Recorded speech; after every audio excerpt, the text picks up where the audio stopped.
Hoy voy a hablar sobre las propuestas económicas de Keiko Fujimori y Roberto Sánchez para la segunda vuelta en el Perú.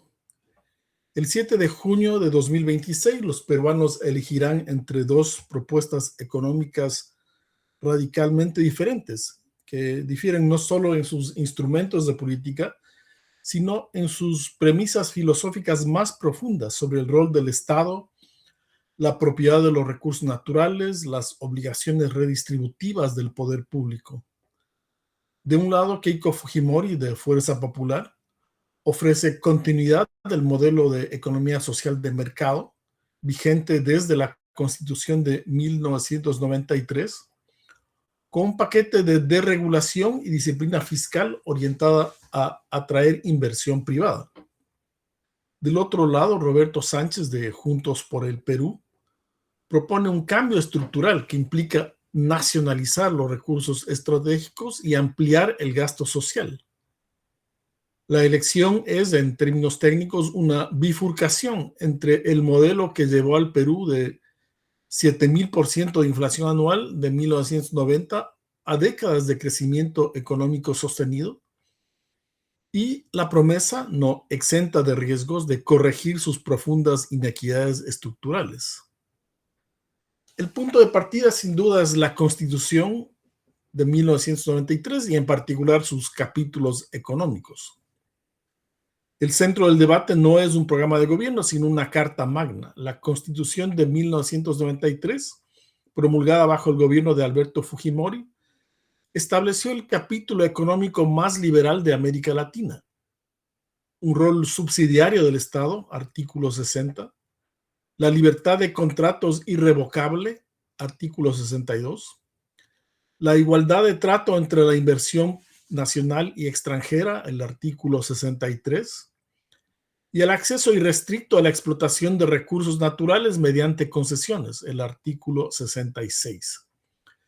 Ese marco constitucional fue el andamiaje sobre el que se construyeron 3 décadas de crecimiento económico que redujeron la pobreza del 58% al 25,7% entre 1990 y 2025, pero que también consolidó una estructura productiva extractivista concentrada geográficamente en Lima y en unas pocas industrias y sectores, con agudas brechas sociales que la pandemia hizo aún más evidentes.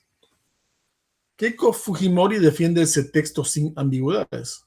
Su plan de gobierno, presentado bajo el lema Perú con orden, lo describe como una condición de la confianza de los inversionistas.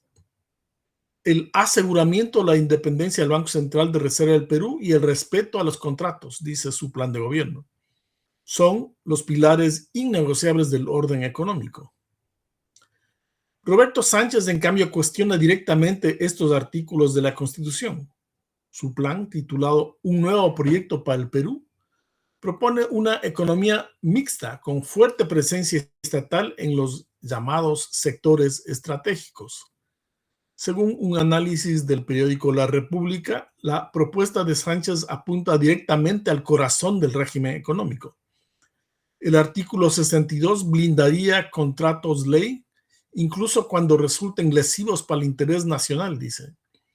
Y el artículo 63 dice, entre comillas, termina colocando a los productores locales en desventaja frente a las grandes corporaciones, cierro comillas. Sin embargo, el candidato ha afirmado que no propone expropiaciones ni atenta contra la propiedad privada, sino que busca restablecer la capacidad del Estado para intervenir activamente en sectores estratégicos. La inversión privada y la minería es el nudo gordiano. Si hay un sector que concentra la disputa económica peruana es la minería. El país es el segundo productor mundial de cobre, el tercero de zinc y el sexto de oro. La minería representa alrededor del 10% del Producto Interno Bruto, el 60% de las exportaciones y el 15% de la recaudación fiscal. Cualquier modificación en sus reglas de juego tendría efectos macroeconómicos. Keiko Fujimori propone profundizar el modelo vigente, modernizar la Ley General de Minería para establecer abro comillas, plazos obligatorios de exploración y producción, un fast track para proyectos estratégicos, incentivos tributarios a la reinversión y un régimen diferenciado para la minería artesanal y de pequeña escala con apoyo técnico y acceso al crédito formal. Esto es de su plan de gobierno. El plan también promete digitalizar todos los trámites mineros mediante una ventanilla única minera electrónica con inteligencia artificial interoperable con el Servicio de Tributación, la Agencia Nacional del Agua y los gobiernos regionales. La meta es atraer entre 5.000 y 7.000 millones de dólares anuales adicionales de capital privado, generando así unos 500.000 empleos formales adicionales. Las asociaciones público-privadas y las obras por impuestos serían los mecanismos de financiamiento preferidos para infraestructura de respaldo. La posición de Roberto Sánchez es radicalmente distinta. Su plan propone la nacionalización de los recursos estratégicos y la revisión de los contratos ley, además de modificar la Constitución para facultar la actividad empresarial del Estado en sectores extractivos. No está muy claro qué significa eso de nacionalizar los recursos estratégicos. Sí, al mismo tiempo dice que no los va a expropiar. Sánchez plantea que la renta generada por la minería y el gas se orienta hacia el desarrollo industrial nacional y la, entre comillas, soberanía energética. Y que el gas, el petróleo, el agua, la energía y los puertos sean gestionados directamente por el Estado o bajo alianzas público-privadas con control estatal. Durante la campaña de la primera vuelta, Sánchez declaró que busca, comillas, combatir la ilegalidad y la criminalidad en la minería, pero también democratizar el acceso a esta actividad económica bajo nuevas reglas y estándares. Esto dijo en TV Perú. No obstante, como congresista, Roberto Sánchez promovió una ley que favorecía a la minería ilegal, al derogar disposiciones sobre acciones contra uso de explosivos en la minería ilegal. La lectura por parte del sector privado ha sido inequívoca. La incertidumbre sobre los contratos ley y la posible revisión constitucional son las principales fuentes de riesgo en un escenario Sánchez. Mientras que el mayor riesgo en un escenario Fujimori es la continuación de la conflictividad socioambiental sin reformas distributivas de fondo. La Defensoría del Pueblo, por ejemplo, reportó 204 conflictos sociales activos al cierre del 2025, la mayoría de ellos socioambientales. Y el mapa de la conflictividad coincide con el mapa de grandes proyectos mineros y de hidrocarburos. Otro factor importante es la independencia del Banco Central. Pocas instituciones en el Perú concentran tanta credibilidad acumulada como el Banco Central de Reserva. Con Julio Velarde al frente desde el 2006, el banco ha mantenido la inflación bajo control en uno de los contextos externos más turbulentos de las últimas décadas. La crisis financiera del 2008, la pandemia de 2020, el shock inflacionario global de 2022 y 10 cambios de presidente en el Perú en una década.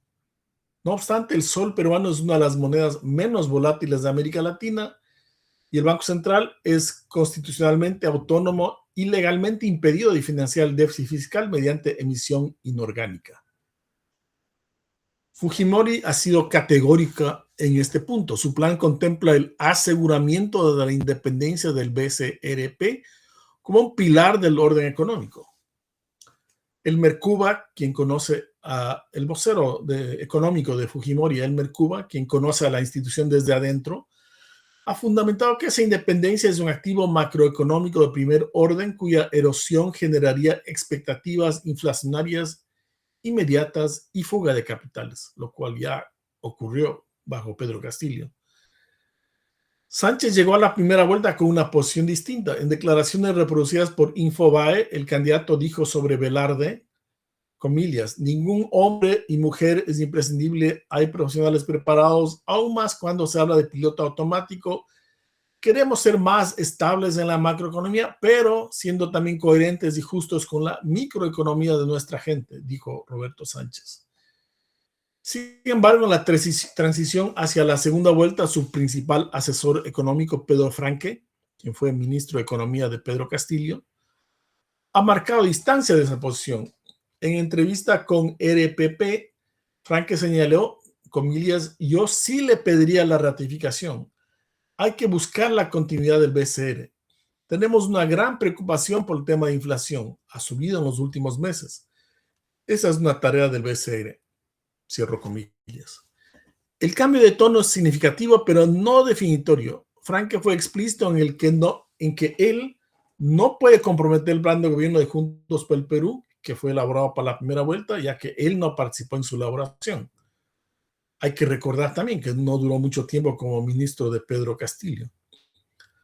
Las propuestas económicas, dijo Franque, aún se encuentran en proceso de revisión y ajuste. La incertidumbre institucional en torno al BCRP sigue siendo en este contexto una de las variables más importantes para los mercados financieros. Cabe anotar que el sol ya se ha depreciado frente al dólar desde que Sánchez pasó a la segunda vuelta. La política fiscal y tributaria es un ejemplo del dilema recaudación versus crecimiento. En materia fiscal, la brecha entre ambas propuestas es igualmente profunda. Fujimori se compromete a reducir el déficit fiscal al 1% del PIB y a restablecer la regla fiscal comprometiéndose con la eficiencia del gasto, la eliminación de gastos superfluos y una ampliación de la base tributaria sin incrementar las tasas a los contribuyentes formales. Su enfoque es más bien desregulatorio. El plan promete eliminar 500 trámites administrativos, digitalizar el 80% de los procedimientos mediante la estrategia cero cola, cero espera en filas, y reducir en al menos 40% el tiempo de tramitación de proyectos de inversión. La candidata ha sido crítica con las propuestas de su rival. Ella dijo, comillas, hemos escuchado muchas medidas populistas y responsables también, como querer bloquear a las agroexportaciones o meterse en el Banco Central de Reserva, sacar a Julio Velarde. Un aumento de la remuneración mínima vital lo pueda lanzar cualquiera, el aplauso fácil no va a ser para nosotros una medida que vamos a utilizar, dijo Keiko Fujimori el 18 de mayo. Sánchez, en cambio, plantea elevar la presión tributaria hasta el 25% del Producto Interno Bruto, desde el actual 16,5%, mediante un impuesto a lo que llama las sobreganancias, los windfall gains en la minería e hidrocarburos, una tributación diferenciada a las grandes fortunas y la renegociación de los contratos ley cuando resulten lesivos para el interés nacional. Cabe mencionar que esa renegociación está explícitamente impedida en la Constitución vigente. Franque ha respaldado la propuesta de elevar la remuneración mínima vital de 1.130 a 1.500 soles al mes. Él dijo, lo hemos discutido en el equipo técnico, es viable. Hoy tiene un retraso importante con el deterioro de la inflación de los últimos años. El incremento del salario mínimo en 32,7% es para los críticos una amenaza directa a la formalización de las MIPES, que emplean a más de 2/3 de la fuerza laboral peruana. Es decir, podría llevar a una ampliación del sector informal para no pagar ese salario mínimo más alto. Para los defensores es una corrección necesaria de un deterioro real del poder adquisitivo de los trabajadores. La agroexportación es el sector que mejor sintetiza el modelo vigente y es el mayor éxito del modelo iniciado en los 90. Las exportaciones agrícolas que bordeaban 500 millones en el 2000 ahora superan los 15.000 millones de dólares en el 2025, superando incluso al vecino país de Chile. Arándanos, uvas, espárragos, paltas o aguacates, quinoa. Perú se convirtió en uno de los grandes proveedores mundiales de superalimentos, sustentado en un régimen laboral especial de la Ley de Promoción Agraria y en los tratados de libre comercio que fueron concertados desde los años 90. Fujimori propone continuar e intensificar ese modelo. Su plan incluye incentivos a la agroexportación, fomento a las asociaciones público-privadas en irrigaciones de la costa y apoyo técnico a la agricultura familiar en la sierra y la selva. El sector está identificado como uno de los pilares del empleo formal que busca generar. Sánchez, en cambio, ha generado alarma en el sector exportador con declaraciones sobre el posible cuestionamiento a los regímenes laborales especiales y sobre la posible revisión de los tratados de libre comercio. Fujimori utilizó estas señales como munición política, acusó a su rival de querer bloquear las agroexportaciones. El equipo de Sánchez respondió aclarando que no busca eliminar la agroexportación, sino reformar sus condiciones laborales. Pero la ambigüedad en su plan de gobierno, aún en revisión para la segunda vuelta, según Franke, mantiene la incertidumbre en un sector que emplea a más de 400,000 trabajadores directos. Otro tema de gran diferencia es con respecto a la distribución del ingreso. La pregunta de quién se ha beneficiado del crecimiento está en el corazón de la disputa. Perú tiene un coeficiente de Gini que, aunque mejoró de 55,1 en 1998 a 40,1 en 2024, revela todavía una distribución del ingreso persistentemente desigual, con brechas territoriales que separan a Lima de las regiones extractivas en indicadores de salud, educación e infraestructura básica. Fujimori propone mecanismos redistributivos dentro del modelo, destinar hasta el 40% del canon de minería e hidrocarburos directamente a la población en las zonas mineras. Actualmente la mayor parte se va a los gobiernos regionales. Fortalecer los programas sociales como Pensión 65 y Juntos y aumentar la cobertura de la Oficina de Normalización Previsional de las Jubilaciones. El mecanismo es un crecimiento económico distribuido por los canales institucionales ya existentes. También se propone crear 3,000 colegios, como lo hizo su padre Alberto Fujimori, y la entrega de 6 millones de laptops para reducir brechas educativas. Sánchez plantea un enfoque más redistributivo desde el diseño, elevar el gasto en salud al 8% del PBI, educación al 6% del PBI, establecer una pensión universal financiada con impuestos y usar el Estado como prestador directo en lugar de árbitro regulador. Su plan contempla el fortalecimiento del Sistema Nacional de Cuidados y la creación de empresas públicas en sectores estratégicos como mecanismo de generación de empleo y redistribución de rentas. Curiosamente, la empresa petrolera ya existente en Perú, estatal, Petroperú, ha tenido pérdidas de miles de millones de dólares anuales. El debate sobre distribución refleja en última instancia el dilema clásico del desarrollo latinoamericano. ¿Es posible redistribuir sin crecer? ¿Es posible crecer sin redistribuir? La experiencia peruana de los 90 y 2000 sugiere que sí es posible crecer, pero con una redistribución quizás insuficiente. Pero la redistribución sin crecimiento tampoco funcionó, como lo mostró el breve y turbulento gobierno de Pedro Castillo. En el artículo en mi Substack, en el cual baso este podcast, hay un cuadro que resume un poco las de los dos candidatos. La segunda vuelta peruana del 7 de junio es una elección entre certidumbre y transformación. Fujimori ofrece la certidumbre de las reglas conocidas: contratos respetados, Banco Central autónomo, inversión privada, presión tributaria baja y crecimiento como condición del bienestar social. El riesgo implícito de ese modelo es la continuidad de una estructura económica que genera riqueza, pero no la distribuye suficientemente y que convive con una conflictividad socioambiental capaz de bloquear proyectos de inversión clave. Sánchez ofrece la promesa de una transformación distributiva, más impuestos a quienes más tienen, mayor gasto social, control estatal de los recursos naturales, sin aclarar exactamente qué significa esta nacionalización o estatización. El riesgo implícito de este programa es la contracción de la inversión privada, la presión inflacionaria derivada del incremento salarial y la incertidumbre jurídica sobre los contratos.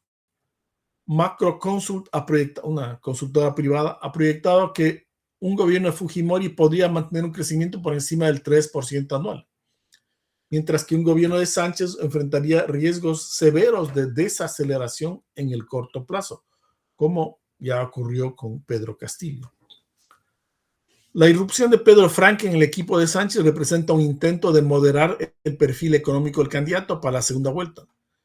Un economista reconocido, si bien fue el primer ministro de Economía y Finanzas de Pedro Castillo, quien reconoce la importancia de la autonomía del Banco Central, que matiza el plan de la primera vuelta y busca señales de coalición amplia hacia el centro. Pero como el propio Frank admitió, ese plan aún está en proceso de revisión y ajuste, y las propuestas de fondo, la revisión constitucional, el impuesto a las sobreganancias, el impuesto a los más pudientes, la revisión de contratos ley, la nacionalización de los recursos estratégicos, todavía siguen sobre la mesa. En última instancia, los peruanos no elegirán entre dos candidatos ni entre dos planes de gobierno. Elegirán entre dos diagnósticos sobre por qué el Perú, tras 3 décadas de crecimiento notable, sigue siendo un país con 25% de pobreza, 40%, digamos, un coeficiente Gini de 40 o 0.40, y brechas estructurales devastadoras, con una clase política que ha demostrado una y otra vez su incapacidad para convertir la riqueza extractiva en un desarrollo más inclusivo. Ese es el verdadero trasfondo de la bifurcación que tendrá lugar en la segunda vuelta. Muchas gracias.